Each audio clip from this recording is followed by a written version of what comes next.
Aujourd'hui, c'est mon premier jour de chantier. J'ai récupéré mon équipement et là, je vais sur le terrain. J'étais un peu stressé, mais Thierry, le chef de chantier, était là pour que tout se passe bien. Bon Robin, tu vois, sur un chantier, il y a plein de choses à faire. Mais attention, c'est aussi très dangereux. Donc il faut que tu apprennes en priorité, c'est travailler en sécurité.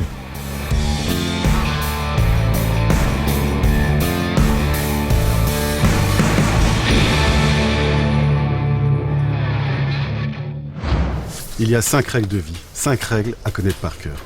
Première règle, la vigilance partagée. Sécuriser un chantier, c'est un travail d'équipe. On doit constamment veiller les uns sur les autres. Tiens, par exemple, qu'est-ce qui ne va pas avec cette pelle? C'est dangereux. Quelqu'un pourrait tomber et se blesser. C'est bien Robin, même si c'est pas ta pelle, tu la ramasses, on est tous responsables. Vigilance partagée. J'ai compris. Bien. Deuxième règle, c'est la notion de risque imminent. C'est simple, si tu es face à une situation qui te semble dangereuse, t'hésites pas, t'arrêtes tout. Tiens, imagine. T'es sur le chantier et tu vois un engin qui fait une manœuvre dangereuse. Hey, stop! Stop! Stop!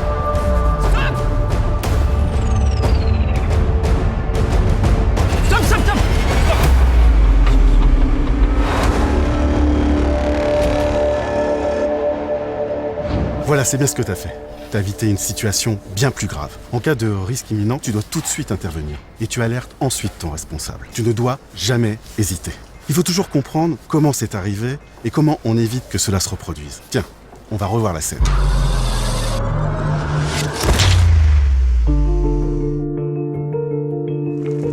Tu ne remarques rien ? Le téléphone. C'est la troisième règle. Tu n'utilises jamais ton téléphone portable en dehors des zones sécurisées. Sur un chantier, tu dois toujours être concentré. Mais ce n'est pas tout. Tu ne remarques rien d'autre. Non. Le son écoute. Ah mais il n'y a pas un klaxon de recul sur ce genre de véhicule? Exactement. Il y a beaucoup de dispositifs de sécurité sur nos équipements. Et le klaxon de recul en fait partie. Ils sont là pour nous protéger. Donc il ne faut jamais les modifier, ni les désactiver, ni les chanter. C'est la quatrième règle. Oui d'accord, mais pourquoi je désactiverais volontairement une alarme de recul? C'est un peu stupide. Tu sais, parfois ça part d'une bonne intention. L'autre jour, j'ai un gars qui avait coupé son klaxon de recul pour éviter de gêner le voisinage. C'était totalement imprudent. Allez, viens, on va se boire un café. Tiens. La cinquième règle de vie. Tu ne dois jamais venir sur un chantier en ayant bu ou consommé de la drogue. Je vais te raconter quelque chose. J'ai un gars, 15 ans de métier. Et ce matin-là, il avait bu. Au moment de décharger la canalisation, il avait mal accroché les lingues. Quand on a levé la charge, les lingues a lâché et la canalisation est tombée sur ses jambes. 6 mois d'arrêt. Il a eu de la chance, hein. Ça aurait pu être bien pire. C'est pour ça qu'il est important que tu connaisses ces 5 règles de vie. Être pro sur un chantier, c'est travailler en toute sécurité.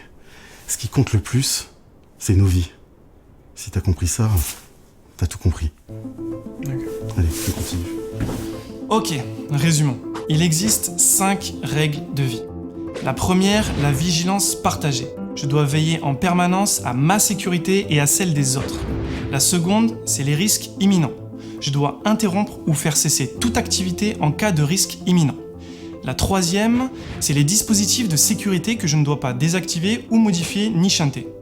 La quatrième, pas de portable en dehors des zones sécurisées. Et la cinquième, pas de drogue ni d'alcool.